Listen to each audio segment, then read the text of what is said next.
Calvary channel ద్వారా ఈ కార్యక్రమాలు ప్రసారం అవటం దాన్ని బట్టి మేము ఎంతగానో సంతోషిస్తున్నాం. ప్రియులారా, మరి ఈ కార్యక్రమాల కొరకు మీరు ఎంతో ఆశతో సంతోషంతో మరి ఈ కార్యక్రమాల్ని వీక్షిస్తూ మీ జీవితంలో పొందుతున్న మేలను బట్టి ఎంతగానో ఆనందిస్తున్నాను. ఇంకా మీ జీవితంలో అనేకమైన గొప్ప కార్యాలు మన ప్రభువైన యేసయ్య చేయాలని ఆశపడుతున్నాడు. ప్రేమైన సహోదరి సహోదరులారా, మరి విద్యార్థుల భాగస్సుల పథకం అని వ్రాయబట్ట మీరు చూస్తున్నారు క్రింద స్క్రోల్లో. మరి మీ పిల్లల్ని మంచి భవిష్యత్తుకై వారిని చేర్పించాలని కోరుకుంటున్నాం. అలాగే క్రింది భాగంలో మీరు చూస్తే నెంబర్స్ పడుతున్నాయి. మీరు పొందిన మేల్ని, మీ జీవితంలో పొందిన ఆశీర్వాదాన్ని ఇప్పటికే తెలియజేస్తున్న దాన్ని బట్టి వందనాలు. అలాగే తెలియని వారికి మరి తెలియచేయాలని ప్రభు పేరట కోరుకుంటున్నాం. మరి మీరు ఎనీ టైం ఎటువంటి సమయంలో అయినా మీ సమస్యను వాళ్ళు తెలియచేయచ్చు. మీ కొరకు నిత్యము నేను, నా కుటుంబం, సంఘం అంతా కలిసి మీ కొరకు ప్రార్థిస్తున్నాం. అలాగే మరి కింది భాగంలో మనం చూసినట్లయితే మరి చర్చ్ కన్స్ట్రక్షన్ జరుగుతుంది. మరి దాన్ని చూడటమే కాదు, కానీ మీ వంతు సహకారం మరి అందించాలని కోరుకుంటున్నాం. అంతేకాదు ప్రియులారా, భద్రాచలం ప్రాంతం నుంచి నిజంగా ఎంతో వ్యయముతో మరి భారముతో ఈ పరిచర్య చేయడానికి ప్రభు ఎంతగానో సహాయం చేస్తున్నాడు. నేను నమ్ముతున్నా ఇప్పటికే మీ జీవితంలో ఆత్మీయకముగాను ఆర్థికంగాను మీ కుటుంబాల్లో అనేకమైన మేలు ప్రభు చేయటం మీ విని సంతోషిస్తున్నా.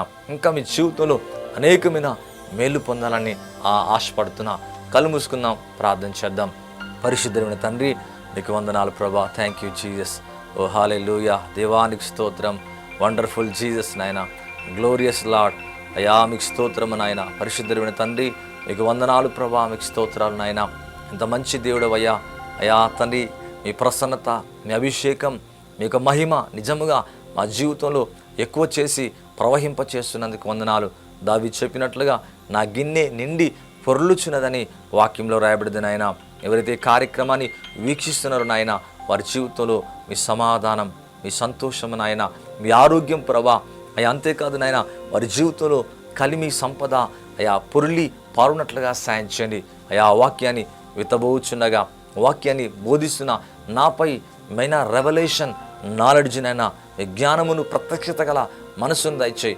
వింటున్నప్పుడే నాయన, ఈ కార్యాన్ని చూస్తున్నప్పుడే తండ్రి వారి జీవితంలో అయా గొప్ప కార్యాలు జరుగునట్లుగా సాయం చేయి. నాయన, ఎవరైతే ఎటువంటి నొప్పి చేత, ఎటువంటి బాధ చేత నాయన, ఎటువంటి కష్టం చేత ఉండి అయా కార్యక్రమాలు చూస్తున్నారో, సంతోషంతో సమయం కొరకు ఎవరైతే కనిపెడుతున్నారో నాయన, వారందరినీ కూడా జ్ఞాపకం చేసుకోండి నాయన. అయా ప్రతి గురువారం 5:30 to 6 నుంచి వచ్చే ఈ కార్యక్రమాల్ని మీరు ఆశీర్వదిస్తున్నందుకు వందనాలు. అంచలంచలుగా ముందుకు నడుపుతున్నందుకు స్తోత్రము నాయన. అయా మా దేశమును జ్ఞాపకం చేసుకోండి. అయా మా దేశ పరిస్థితులన్నీ కూడా అయా మీ స్వాధీనం చేసుకోండి నాయన. దురాత్మలు, దాని శక్తులన్నీ కూడా నాశనము చేయండి. అయా ఎవరి ఛానల్కి నూతన ద్వారాలు అయా తెరవబడి ఎంత మాత్రం కూడా మూసివేయబడకుండా అయా ఎటువంటి ఆటంకాలు లేకుండా సాయం చేయండి. అయా గవర్నమెంట్ని మీ ఆధీనం చేసుకోండి నాయన. అయా ప్రజలందరినీ కూడా మీ స్వాధీనం చేసుకోండి. అయా మా దేశంలో ఉన్న ప్రతి వారు కూడా మారు మనసు, రక్షణ, అభిషేకము, స్వస్థతను చూడగలిగినట్లుగా సాయం చేయండి. అంతేకాదు ప్రేమైన తండ్రి, అయా మీ నామములో దేశ విదేశంలో కూడా ప్రజల్ని తాకండి అయ్యా. అయా ప్రతి వారు కూడా కన్నీరు తుడవండి. అలాగే తండ్రి, ఈ ఛానల్ వారిని ప్రత్యేకంగా మీరు దీవించండి. అలాగే చూస్తున్న ప్రతి కుటుంబంలో నాయన మీ ప్రసన్నత, మీ అభిషేకము, అయా మీ మహిమ, మీ వెలుగు నాయన వారి జీవితంలోకి, వారి కుటుంబంలోకి నాయన, వారి వ్యక్తిగత జీవితంలోకి దిగివచ్చినట్లుగా సాయం చేయండి. ఇప్పటికే నేను నమ్ముతున్నాయా, ఇంతవరకు మీరు చేసిన ప్రతి కార్యాన్ని బట్టి స్తోత్రాలు తండ్రి. గొప్ప సాక్ష్యాలు అయా తండ్రి మేము ఇంకా ఎపిసోడ్స్లో వేసినట్లుగా అయా మేము ఇంకా అయా తండ్రి మేము గొప్ప కార్యాలు చూచున్నట్లుగా మా జీవితంలో గొప్ప కార్యాలు జరిగించమని, మీరు దీవించమని, మీరు ఆశీర్వదించమని యేసునామమున అడుగుచున్నాను తండ్రి. ఆమేన్ అండ్ ఆమేన్. థ్యాంక్ యూ అండి. మరొకసారి మిమ్మల్ని అందరినీ కూడా ప్రభు పేరట ఈ కార్యక్రమానికి ప్రోత్సహిస్తున్నాను, ఆహ్వానిస్తున్నాడు. పిల్లరా, మరి నిజంగా మీ జీవితంలో మరి ఎంతగానో ఆశీర్వదించబడటం చాలా సంతోషం. అంతేకాదు కొంతమంది మరి తెలియజేసిన సాక్ష్యాలను బట్టి కూడా దేవునికి వందనాలు చెల్లిస్తున్నాను. అలాగే మరి మీరు మీ వంతు సహకారాన్ని మాకు అందించిన దాన్ని బట్టి కూడా చాలా చాలా మరి దేవుని దగ్గర ఎంతగానో కృతజ్ఞమై దేవుని సన్నిధిలో ఇంకా ముందుకు వెళ్తున్నాం. మంచి దేవుని యొక్క వాక్యంలోకి మనం ముందుగా వెళదాం ప్రియులరా. దేవుని యొక్క వాక్యంలో యాకోబు రాసిన పత్రిక చూడండి 2వ అధ్యాయం 26వ వచనాన్ని కనుక చూస్తే, ప్రాణము లేని శరీరము ఎలాగు మృతమో అలాగే క్రియలు లేని విశ్వాసము మృతము. ఇక్కడ చూస్తే దేవునికి వాక్యంలో యాకోబు పత్రిక అంతా కూడా మరి విశ్వాసము క్రియల గురించి మాట్లాడుతుంది. దేవునికి వాక్యం అంటుంది కదా, ప్రాణము లేని శరీరము ఎలాగూ మృతమో అలాగే క్రియలు లేనటువంటి విశ్వాసము మృతము. ఇట్ ఈస్ ఏ డెడ్ అంట. అవును, కొంతమందికి విశ్వాసం ఉంటుంది కానీ వారి జీవితంలో క్రియలు ఉండవు. ప్రియులారా, దేవుని నమ్ముతారు, దేవుడు అద్భుతాలు చేస్తారని నమ్ముతారు, దేవుడు స్వస్థపరుస్తారని నమ్ముతారు, దేవుడు ఓ గొప్ప కార్యాన్ని చేస్తారని నమ్ముతారు. కానీ వారి జీవితంలో చూసినప్పుడు, నిజంగా వారిని వెలికి చూసినప్పుడు వారిలో విశ్వాసం ఉంటుంది కానీ క్రియలు ఏమాత్రం ఉండవు. కానీ దేవుని యొక్క వాక్యం ఉంటుంది కదా, క్రియలు లేని విశ్వాసం మృతము అని బైబిల్లో చూస్తున్నాం. విశ్వాసం ఎంతో అవసరం, విశ్వాసం ఉండాలా. విశ్వాసంతో పాటు బైబిల్లో చెప్పబడినట్టుగా మన జీవితంలో అవును క్రియలు కూడా మనము కలిగి ఉండాలా. అవును, క్రియలు లేని విశ్వాసం మృతం. ఫెయిత్ ఉండాలా, ఫెయిత్తో పాటు యాక్ట్ ఉండాలా. నీ జీవితంలో విశ్వాసముతో పాటు కూడా క్రియ చేసే వ్యక్తిగానే ఉండాలా. మనం చాలా అనేకుల జీవితంలో మనం చూసినప్పుడు వారి జీవితంలో విశ్వాసం ఉంటుంది కానీ పిల్లరా క్రియలు కనబడుతులేవు. కానీ ఇక్కడ చూస్తే మరి దేవునికి వాక్యం ఉంటుంది కదా, యాకోబు రాసిన పత్రిక 2వ అధ్యాయాన్ని కనుక మనం చూసినట్లయితే, క్రియలు లేనప్పుడు ఎవడైనా తనకు విశ్వాసము కలదని చెప్పిన యెడల ఏమి ప్రయోజనము, అతని ఆ విశ్వాసము అతన్ని రక్షింపగలదా అని బైబిల్లో చూస్తున్నాం. ఇక్కడ చూడండి, దేవుని యొక్క వాక్యములో వ్రాయబడినట్టుగా మనం చూస్తే క్రియలు లేనటువంటి విశ్వాసం వ్యర్థం. 2వ అధ్యాయము 14వ వచనం నుంచి నేను చదువుతున్నా. నా సహోదరులారా, క్రియలు లేనప్పుడు ఎవడైనా తనకు విశ్వాసము కలదని చెప్పిన యెడల ఏమి ప్రయోజనము, అట్టి విశ్వాసము అతన్ని రక్షింపగలదా. అవును, సహోదరుడైనను సహోదరి అయినను దిగంబరులై ఆనాటికి భోజనము లేకయున్నప్పుడు మీలో ఎవడైనను శరీరమునకు కావలసిన వాటిని ఇయ్యక సమాధానంగా వెల్లుడి, చలి కాచుకునుడి, తృప్తి పొందుడని చెప్పిన యెడల ఏం ప్రయోజనము. అలాగే విశ్వాసము క్రియలు లేనిదైతే అది ఒంటిగా ఉండి మృతమైనదని అగునని బైబిల్లో చూస్తున్నాం. అయితే ఒకటి, నీకు విశ్వాసం ఉంది, నా క్రియలు ఉన్నవి, క్రియలు లేకుండా నీ విశ్వాసం నాకు కనపరచుము, నేను నా క్రియల చేత నా విశ్వాసము నీకు కనబడుతున్నాను చెప్పును. దేవుడు ఒక్కడినే నమ్ముచున్నావు, అలాగ నమ్ముట మంచిదే. దెయ్యములు నమ్మి వణుకుచున్నవి. బైబిల్లో చూడండి పిల్లరా ఎలాగుందో, దేవుడు ఒక్కడినే నమ్ముచున్నావు, అలాగ నమ్ముట మంచిది, దెయ్యములు నమ్మి వణుకుచున్నవి. వెరదుడా, క్రియలు లేని విశ్వాసం నిష్ఫలమైనదని తెలుసుకుని గోరుచున్నవా. మన పితరుడైన అబ్రహాము తన కుమారుడైన ఇస్సాకును బలిపీఠం మీద అర్పించినప్పుడు అతడు క్రియల వలన నీతిమంతుడని తీర్పు పొందెను. భాగమంతా చూస్తే దేవునికి వాక్యంలో అవును జస్ట్ ఫర్ ఫెయితే కాదు, విశ్వాసమే కాదు, అవును విశ్వాసము ద్వారా క్రియలు ఉండాలని వాక్యంలో చూస్తున్నాం. అవును, దేవునికి వాక్యం అంటుంది కదా, అవును ఒక సహోదరుడు అవును సహోదరిని దిగంబరిగా ఉన్నప్పుడు, ఆనాటికి భోజనము లేకున్నప్పుడు, అవును మీలో ఎవడైనా శరీరమునకు కావలసిన వాటిని ఇవ్వక సమాధానంగా వెలుడి, చలుకోచుకుని తృప్తి పొందడని చెప్పినట్లా ఏం ప్రయోజనం. అలాగే విశ్వాసము క్రియలు లేనిదైతే దేవుని యొక్క వాక్యం అంటగా ఒంటిగా ఉండి మృతము అగునని బైబిల్లో చూస్తున్నాం. దయ్యాలు చూడండి, అవి దేవుని నమ్ముచున్నవి కానీ వాటిలో ఎంత మాత్రం కూడా క్రియలు లేవు. చాలా మంది జీవితంలో కూడా విశ్వాసం ఉంది, విశ్వాసముతో పాటు క్రియ ఉండాలా. అవును, దేవుడు అప్పుడు నీ జీవితాన్ని ఆశీర్వదిస్తాడు, నీ కుటుంబాన్ని దీవిస్తాడు, నీ సమస్యలో నీకు గొప్ప విజయాన్ని ఇస్తాడు, నీ కుటుంబంలో నీ వ్యాపారంలో గొప్ప అద్భుత కార్యాన్ని చేస్తాడు, నీ ఆర్థిక పరిస్థితులన్నీ కూడా మార్చివేస్తాడు. పిల్లరా, అవును నీ ఫెయిత్ అనేది ఎప్పుడు కూడా యాక్ట్ అవ్వాలా. అవును, గొప్ప దైవజనుని నేను ఎరుగుదును, ఎప్పుడు కూడా విశ్వాసాన్ని గురించి మాట్లాడేవాడు. మరొక దినాన తన యొక్క వాక్యంలో విశ్వాసాన్ని గురించి మాట్లాడుతున్నప్పుడు ఒక సహోదరుడు దేవుని యొక్క వాక్యాన్ని వినడు, అతని యొక్క కాలు పూర్తిగా సగభాగము లేదు. మరి ఆ దైవజనుడి మాటలు వింటున్నప్పుడు తన విశ్వాసం పెరిగింది. ఆయన అన్నాడు కదా, నీ కాలు తిరిగి మొలుస్తుంది, నీ కాలు తిరిగి వచ్చేస్తుంది, నీకు నా చెప్పును సైజ్ చూసుకొని నువ్వు షాప్కి వెళ్ళి నా చెప్పును తీసుకుని రా అని చెప్పినప్పుడు ఆ దైవజనుడి యొక్క మాటలు విని విశ్వాసముతో తను ముందుకు అడుగులు వేస్తూ ఆ షాప్ దగ్గరికి వెళ్ళాడు. వెళ్ళందులో కూర్చున్నాడు. అతనితో అన్నాడు కదా, కాలు లేని భాగంలో నాకు ఒక షూ ఇయ్యి అన్నాడు. అప్పుడు ఆశ్చర్యపడ్డాడు, ఇదేంటిది ఇటువైపు అటువైపు సరి సమానంగా షూ అన్నాడు. అప్పుడు ఆ చూచిన వ్యక్తి అన్నాడు కదా, ఏమిటయ్యా నీ కాలే లేదు కానీ నువ్వేంటి అలాగ అడుగుతున్నావు, ఒక షూ ఇవ్వమని అడుగుతున్నావు, ఇంకో మరి మిగతా కాలు లేదు కదా అన్నప్పుడు, లేదు ఆ కాలు వచ్చేస్తుందయ్యా, నాకు ఆ విశ్వాసం ఉందని అలా కూర్చున్నాడు. వెంటనే అందరూ కలారా ఆ విశ్వాసముతో పాటు ఆయన కూర్చున్నప్పుడు ఆ ఇంకొక షూ తెస్తున్న సమయంలోనే అతనికున్న ఆ రెండవ కాలు మొదటి కాలు వలె చక్కగా ఎదగటం ప్రారంభించింది. సేమ్ టైంలో ఆ పాదాలు వచ్చేసినాయి. అందరూ చూస్తుండగానే గ్రేట్ మెరకల్ అయిపోయింది పిల్లరా.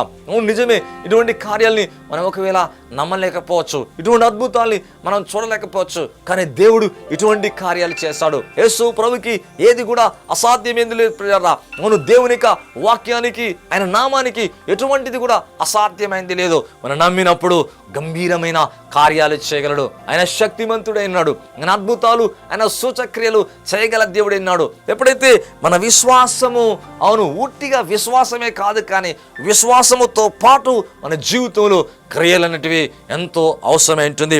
దేవునికి వాక్యం అంటుంది, క్రియలు లేకుండా ఎవడైనా తనకు విశ్వాసం కలదని చెప్పినలా ఏమీ ప్రయోజనము, అట్టి విశ్వాసం అతన్ని రక్షింపగలదా? అవును, దేవునికి వాక్యంలో విశ్వాసము క్రియలు లేనిదైతే ఎలాగుంటుందంటే అది ఒంటిగా ఉండి మృతము అగునని బైబిల్లో చూస్తున్నాం. మన క్రియలు లేని విశ్వాసం ఇదే చాప్టర్లో కనుక చూస్తే నిష్ఫలమైనదని తెలుసుకున్న గోరుచున్నావా? నీ జీవితంలో అవును ఇతరులకి నువ్వు ఆహారం ఇచ్చినప్పుడు నీ విశ్వాసాన్ని క్రియల్లో చూపిస్తున్నావు.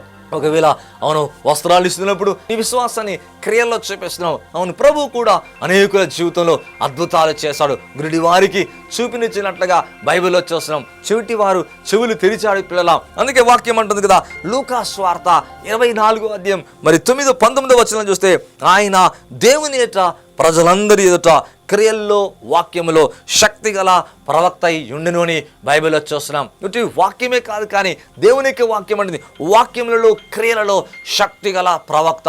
అవును, యేసు ప్రవక్తే కాదు, కానీ సర్వోన్నతుని దేవుని కుమారుడు దేవుడే ఉంటున్నాడు పిల్లరా. అవును, సర్వమానవాళి కొరకు అవును రక్తాన్ని కాచి పాప విమోచనకై గొప్ప త్యాగము చేసి చనిపోయి తిరిగి లేచిన దేవుడే ఉంటున్నాడు. నీ జీవితంలో కూడా ప్రభువునందు విశ్వాసం ఉంచిన నీవు కూడా నీ జీవితంలో కూడా ఎలా ఉండాలంటే అవును విశ్వాసముతో పాటు క్రియలు ఉండాలా. మన దెయ్యాలు దేవుడు ఉన్నాడని నమ్ముచున్నాయి, వణుకుచున్నవి, కానీ వాటిలో ఎంత మాత్రం కూడా క్రియలు లేవు ప్రియులారా. అలాగే మన జీవితంలో కూడా దెయ్యాల వలె కాకుండా విశ్వాసం ఉంచిన మనము మన జీవితంలో కూడా ఎలా ఉండాలంటే విశ్వాసాన్ని క్రియలలో చూపించాలా, విశ్వాసాన్ని యాక్ట్ చేయాలా, విశ్వాసంతో పాటు క్రియలలో ఆ విశ్వాసాన్ని చూపించడానికి ప్రయత్నించాలా. అబ్రహాము తన ఏకైక కుమారుని అర్పించడం ద్వారా దేవుని యొక్క వాక్యం అంటుంది కదా, అతని విశ్వాసం క్రియలతో కూడా కార్యసిద్ధి కలగజేస్తుంది కనుక క్రియల మూలంగా అతని విశ్వాసం పరిపూర్ణమైనదని గ్రహించుచున్నాం. అవును, కాబట్టి అబ్రహాము దేవుని నమ్మినందు నీతిగా ఎంచబడిను. ప్రియులారా, విశ్వాసముతో పాటు క్రియలు ద్వారా వీరేమయ్యారంటే వారి విశ్వాసం సంపూర్ణమైందంట. వారి విశ్వాసం కార్యసిద్ధి కలగచేసి అవును క్రియలలో సంపూర్ణమైనట నీతిమంతులుగా మార్చబడినట్లుగా బైబిల్లో చూస్తున్నాం. మరి ఈ కార్యాన్ని వీక్షిస్తున్న నీ జీవితంలో అవును ఊరికే వినవచ్చు. విశ్వాసం తెచ్చుకున్నంత మాత్రాన్ని కాదు, కానీ నీ జీవితంలో నువ్వేమి చేయగలవో అది చేయడానికి ప్రయత్నించాలా. ఒకవేళ కట్టి సగములో ఆగిపోయిందన్న ఇల్లు ఉన్నదేమో, నీ వ్యాపారం ఒకవేళ అలాగే ఉండి అలాగే అవును సగములో ఆగిపోయిందేమో, దాన్ని బట్టి ఎంత మాత్రం కూడా చింతించొద్దు ప్రియులారా. అవును, నీ విశ్వాసాన్ని క్రియలలో చూపించడానికి ప్రయత్నించాలా. మరి దేవునికి వాక్యం అనేది రాహాబని వేశ్య కూడా అవును వేగుల వారిని చేర్చుకొని తన క్రియల మూలముగా నీతిమంతురాలుగా మార్చబడును. చాలా మంచిది ప్రియులారా. అవును, దేవునికి వాక్యం అంటుంది కదా, నీవేమైతే కలిగిన విశ్వాసం ఏమైతుందో మరి ఆ విశ్వాసాన్ని క్రియలలో చూపించినప్పుడు నువ్వు దీవించబడతావు. క్రియలలో చూపించినప్పుడు నీతిమంతులుగా మార్చబడతామని బైబిల్లో మనం చూస్తున్నాం. మరి దేవునికి వాక్యం అన్నది మొదటి యోహాను పత్రిక 3వ అధ్యాయం 17-18 వచనాన్ని కనుక చూస్తే, ఈ లోక జీవనాధిపాది కలిగిన వాడేయండి తన సహోదరులు లేమి కలిగి ఉండట చూచి అతని నీడల ఎంత మాత్రము కూడా కనికరము చూపని వానియందు దేవుని ప్రేమ ఎలాగో నిలుచును. అవును అంటున్నాడు కదా, చిన్నపిల్లలారా మాటతో నాలుకతో కాక దేవునికి వాక్యం అంటుంది క్రియతో సత్యముతో ప్రేమించాలా. మన ప్రభువైన యేసు మనల్ని కూడా అలాగే ప్రేమించాడు, క్రియతో సత్యముతో ప్రేమించాడు, మాటతో కాదు ప్రియులారా. అలాగే మనము కూడా దేవుళ్ళు ఎలా ఉండాలంటే అవును క్రియతో విశ్వాసముతో అవును ప్రభుని మనం ప్రేమించే వ్యక్తులుగా ఉండాలా. చూడండి, మత్తయి సువార్త 26వ అధ్యాయం 6వ వచనం నుంచి 13వ వచనం వరకు చూసినట్లయితే, అలాగే మార్కు సువార్త 14th chapter 3-9 verse, అలాగే యోహాను సువార్త 12వ అధ్యాయం 1-8 చూస్తే ఇక్కడ ఒక విషయాన్ని మనం చూడగలం ప్రియులారా. మరి సీమోను ఇంటిలో ఒక స్త్రీ అవును దేవుని దగ్గరికి పరిగెత్తుకొని వచ్చినట్లుగా బైబిల్లో చూస్తున్నాం. ఈ స్త్రీ మరి దేవుని యొక్క వాక్యం అంటుంది కదా, మిక్కిలి అచ్చ జటమాంసి అత్తరు బుడ్డిని అవును ప్రభు దగ్గరికి పట్టుకొని వచ్చి అత్తరు బుడ్డు పగలగొట్టి అవును అత్తరు ఆయన తల మీద పోసినట్లుగా బైబిల్లో చూస్తున్నాం. చాలా విలువైంది. దేవుని యొక్క వాక్యం అనేది కదా, ఈ స్త్రీ తన కలిగిన దాన్ని మరి ఎంతో విలువైన దాన్ని ప్రభుకి ఇవ్వడానికి ముందుకు వస్తుంది. అవును, ప్రభు యొక్క తలపై నూనె అత్తరు బుడ్డిని పోయడానికి తీసుకొచ్చింది. చాలా విలువైనదని బైబిల్లో చూస్తున్నాం. మించుమించు ఆ దినాల్లో అది 160 రూపాయలు కావచ్చని బైబిల్లో చూస్తాం. చాలా విలువైన దాన్ని అత్తరు బుడ్డిని తీసుకొచ్చి దేవునికి వాక్యం అంటుంది కదా, అత్తరు బుడ్డిని పగలగొట్టి ప్రభు యొక్క తల మీద పోసినట్టుగా మన వాక్యంలో చూస్తున్నాం. అత్తరంతా కూడా ఆ గదంతా కూడా అత్తరు వాసనతో నిండినట్లుగా వాక్యంలో చూస్తున్నాం. చూడండి పిల్లరా, ఈ స్త్రీ విశ్వాసమే కాదు, విశ్వాసముతో పాటు తన కలిగిన దాన్ని ప్రభువుకి దగ్గరికి తీసుకొచ్చింది. అవును, అత్తరు బుడ్డి ఆ బుడ్డిలోనే ఉంటే అది సువాసన వెదజల్లి ఉండేది కాదు. దాన్ని బ్రేక్ చేసిందంట, దాన్ని పగలగొట్టిందంట, విలువైన దాన్ని దేవుని దగ్గరికి తీసుకొచ్చింది. దేవునికి వాక్యం అంటారు కదా, పగలగొట్టింది. అవును, ఇక కార్యాన్ని వీక్షిస్తున్న నీ జీవితంలో కూడా నీవు కూడా పగలగొట్టి ప్రభుకి తీసుకొని రావాలా. దేవునికి వాక్యం అంటది కదా, ఈ స్త్రీ ఆ అత్తరు బుడ్డిని పగలగొట్టి ప్రభు యొక్క తల మీద పోస్తున్నప్పుడు కొంతమంది చూచి కోపపడ్డారు. ఎత్తను ఎందుకు ఇలాగూ నష్టపరుస్తున్నాం, ఇంతంతా కూడా బీదలకి ఇవ్వచ్చును కదా అని బైబిల్లో చూస్తున్నాం పిల్లరా. కానీ ప్రభు ఏమంటున్నారు సార్, ఈ స్త్రీని తొందర పెట్టవద్దు, ఈమె నా ఎడల ఒక మంచి కార్యము చేశాను. దేవునికి వాక్యం అనేది తన శక్తి కొలది నా భూస్థాపన నిమిత్తం నా శరీరాన్ని ముందుగా అభిషేకించనని వాక్యంలో రాయబడింది. చూడండి పిల్లరా, అందరూ కూడా అక్కడ ఉన్న వారందరూ కోపపడి సరిగినట్లుగా వాక్యంలో చూస్తున్నాం. ఒక మంచి కార్యాన్ని ఈ స్త్రీ చేస్తానే, యేసు ప్రభు ఎడల ఒక కార్యాన్ని చేస్తుంది. తనకున్న విలువైన దాన్ని దేవుని దగ్గరికి తీసుకొచ్చి ప్రభు యొక్క తల మీద పోసి అభిషేకించినట్లుగా వాక్యంలో చూస్తున్నాం. నిజమే పిల్లరా, ప్రభు కొరకుగా మంచి కార్యం చేస్తుంది. వినంటున్నారు కదా, అది బీదలకి ఇవ్వవచ్చు కదా. నిజమే, బీదలకు కూడా ఇవ్వవచ్చు. దేవునికి మొదటగా ఇవ్వాలా. ఇందుకే బైబిల్ ఉంటుంది కదా, 10వ భాగాన్ని ప్రభుకి ఇవ్వాలని వాక్యంలో చూస్తున్నాం పిల్లరా. అవును, ఆమెకున్న విశ్వాసాన్ని ఎలా తెలుసా, క్రియలలో తన కలిగిన దాన్ని ఒక మంచి కార్యం ప్రభు కొరకు చేస్తుంది. మరి నీ జీవితంలో కూడా నీవు అలాగే ఉండాలా. మేమందరం కొడుతున్నాం, నువ్వు కూడా ముందుకు రావచ్చు. ఈ కార్యక్రమాల కొరకు నువ్వు కూడా ఒక మంచి కార్యాన్ని ప్రభు కొరకు చేయవచ్చు పిల్లరా. మరి స్త్రీ తన జీవితంలో ప్రభు ఉన్న